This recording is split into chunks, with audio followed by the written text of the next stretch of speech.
Assalamualaikum warahmatullahi wabarakatuh. Sebelumnya perkenalkan, nama saya Muhammad Syahdianur Atoni dari kelas 3B 3SD dengan NIM 20101252100078.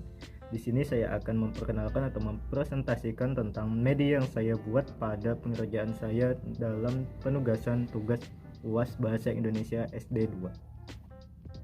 Pada pembahasan yang singkat ini saya membagi 4 segmen, yaitu yang pertama tentang jenis media yang saya buat, yang kedua tentang fungsi dan tujuan dari media saya buat tersebut, yang ketiga tentang desain media, dan yang terakhir tentang isi dari media tersebut. Jenis media yang saya buat yaitu buku. Mengapa saya lebih memilih membuat buku? Karena buku memiliki fleksibilitas yang luar biasa, yaitu dapat membantu anak belajar membaca dan menulis kapanpun dan dimanapun dia mau. Fungsi dan tujuan media yang saya buat yaitu yang pertama tentang fungsi terlebih dahulu. Fungsinya adalah untuk membantu anak sebagai alat dalam membaca dan menulis permulaan, sehingga dari alat buku ini dapat membantu anak dalam mencapai tujuannya, yaitu dapat meningkatkan keterampilannya dalam membaca dan menulis permulaan. Selanjutnya berbicara tentang desain. Di sini saya mendesain buku untuk menyesuaikan tentang minat dan karakter anak, sehingga saya mendesainnya dengan tiap halamannya dengan warna yang menarik bagi anak, disertai dengan gambar-gambar yang menunjangnya dalam belajar, serta dengan menggunakan font yang menambah minat anak dalam membaca. Baik, langsung saja pembahasan selanjutnya, yaitu tentang isi dari media tersebut.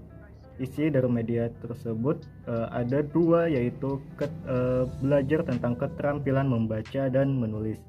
Pertama tentang keterampilan membaca.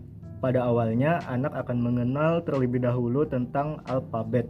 Nah, agar pembelajaran tidak membosankan, maka orang tua bisa memanfaatkan teknologi QR Code di bawah tersebut yang sudah diintegrasikan sama video bernyanyi alfabet.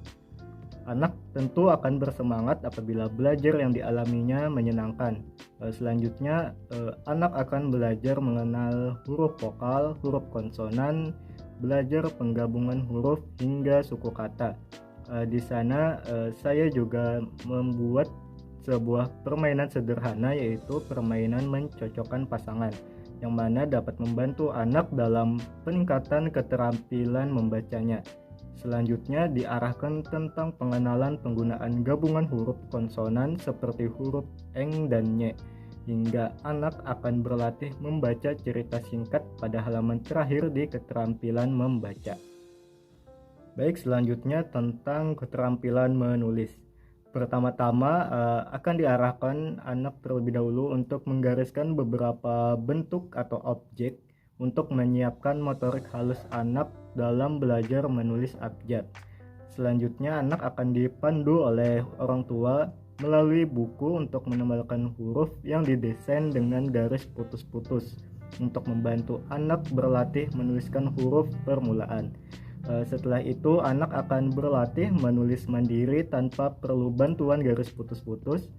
Dan juga agar pembelajaran menyenangkan, maka saya menyediakan permainan sederhana yang bernama Scramble, yaitu permainan menyusun kata acak menjadi kata yang bermakna tepat sesuai dengan gambar yang dimaksud. Dan terakhir, anak akan belajar menuliskan kalimat singkat tanpa bantuan garis putus-putus, hingga akhirnya anak dapat menuliskan cerita singkatnya sendiri. Baik, sekian presentasi dari saya. Terima kasih telah menonton dan sampai jumpa lagi di lain waktu.